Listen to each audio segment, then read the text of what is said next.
Today, I want to talk about something that should be uncontroversial in America, but somehow isn't anymore. The United States of America was founded on Judeo-Christian principles, not Christian principles with a footnote, not Christianity that reluctantly made room for the Jews later on. Judeo-Christian, from the beginning, by design, written into the DNA of the country. And yet in 2025, there is a growing effort, especially on the right, to erase the Judeo from that phrase, to rewrite our founding, to pretend Judaism was peripheral to the American project instead of foundational to it. I want to call out that lie. Not with modern slogans, not with partisan talking points, but with history, with scripture, with the founders' own words, and with a clear-eyed look at where this road leads if we keep pretending we don't see it. Because this isn't an academic disagreement, it is a civilizational one. And there's no better moment than today to do this. Today is the final day of Hanukkah. And before anything else, I want to say this plainly to our Jewish friends, my Jewish friends, neighbors, and fellow Americans. I hope you've had a joyful holiday. I hope you experience the safety, peace, and freedom that you truly deserve. I hope you lit candles openly, gathered with family, and celebrated without fear, without wondering whether your fellow citizens still believe you belong here. Because that right, that freedom, is not an accident of history. America did not stumble into religious liberty. It was built on it deliberately, explicitly, and at great personal risk to the men who founded this country. And that matters, because something deeply wrong is happening right now. On part of the modern American right, anti-Semitism is exploding. Not wearing a Klan hood, wearing a suit. Not shouting slurs, but whispering insinuations. Not denying Jews citizenship outright, but questioning whether they were ever meant to have a place in the first place. The Judeo and Judeo-Christian is being treated like an inconvenience, like a mistake, like something we should quietly correct. That view is morally wrong. It is theologically incoherent, and it is fundamentally un-American. From the beginning, the founders were emphatic about this. Jews were not to be tolerated in America. They were to belong. To grasp how radical that was, you have to remember the world they inherited. In the late 18th century, Jews across Europe were barred from public office, restricted from trades, confined to ghettos, and forced to swear Christian oaths just to participate in civic life. Even in so-called enlightened societies, Jewish citizenship was conditional, granted one decade and revoked the next. The American founders rejected that entire model. The Constitution's ban on religious tests for office wasn't symbolic. It was revolutionary. It was a direct rebuke of the European order. James Madison spelled it out when he insisted that religious liberty must extend equally to the Jew, the Gentile, and the Christian. That wasn't rhetorical flourish. It was a line in the sand. George Washington confirmed this vision in 1790 in his letter to the Hebrew congregation in Newport.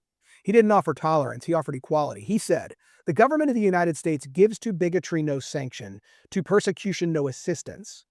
And then he promised that every citizen would sit in the safety under his own vine and fig tree with none to make him afraid. That was not accidental language. Washington was quoting the prophet Micah. He chose Hebrew scripture on purpose because he understood that Judaism was not foreign to the American experience. Its moral law, its warnings about tyranny, its vision of ordered liberty were already embedded within it. John Adams understood this too. He wrote, "The Hebrews have done more to civilize men than any other nation. If I were an atheist and believed blind eternal fate, I should still believe that fate had ordained the Jews to be the most essential instrument for civilizing the nations." That is not tolerance. That is reverence. And it shows up not just in words, but in actions. After the revolution, Philadelphia's congregation, Mikveh Israel, the city's first synagogue, struggled financially. Appeals went out all over the city. One of the largest donors was none other than founding father Benjamin Franklin, including gifts made late in his life. Franklin wasn't a theological traditionalist, but he understood something essential. A republic built on liberty of conscience must protect the institutions of conscience themselves. A non-Jew helping to sustain a Jewish synagogue was not charity. It was fidelity to the American idea. This is why Judeo-Christian values is not a modern invention. It's not a Cold War slogan. It is a historical description. The founders drew constantly from Hebrew scripture. They looked to Moses as a lawgiver, to the Exodus as a model of liberation, to ancient Israel as both inspirational and warning especially against centralized power and moral decay. Christianity shaped the personal faith of many founders. Judaism shaped the moral architecture of the nation. That is not a contradiction, it is a harmony, and scripture confirms it. Paul tells us in Romans that the Gentiles are grafted into a tree whose roots already existed. Jesus himself says in John 22, salvation is from the Jews. Christianity does not replace Judaism, it fulfills it. Which brings us to the moment we're living in now. Nick Fuentes has said openly that America should be understood as a Christian nation in a way that excludes Jews from its core identity. He has argued that Jews should not shape America's future, that they do not truly belong to the nation's civic inheritance. Let's be clear about what that is. That is not patriotism. That is a rejection of the Constitution. Tucker Carlson, in a different register, has called Christian Zionism heresy, a brain virus. He has framed Jewish national self-determination as something suspect or dangerous, often without defining terms, often without acknowledging Jewish history, and often in ways that flatten a complex subject into something ominous and conspirational. Here's the problem. Zionism at its core is not a global plot. It is not a shadowy ideology. It is the belief, born from centuries of persecution, that Jews, like any other people, have the right to self-determination and safety in their ancestral homeland. You can debate Israel policy all you want. You can criticize governments. But when Zionism itself is threatened as inherently evil, when Jewish attachment to peoplehood and land is pathologized, you are no longer having a foreign policy debate. You are flirting with an old, dangerous lie. Christians of all people should recognize this, because Scripture tells us that God's covenant with Israel was never revoked. Paul warns in Romans 11 against arrogance towards the root that supports us. Jesus wept over Jerusalem not because it mattered less, but because it mattered more. And here's the deeper danger. Religious liberty in America is indivisible. The moment it becomes conditional for Jews, it becomes conditional for Christians. The moment citizenship is tied to theology, faith becomes a political weapon instead of a moral force. The founders understood this. That is why they rejected religious tests. That is why they rejected establishment. That is why they spoke of Jews not as a problem to manage, but as citizens to trust.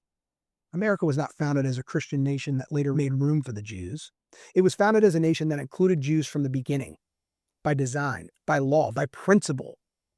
Christians should not feel threatened by that truth. We should feel responsible for preserving it.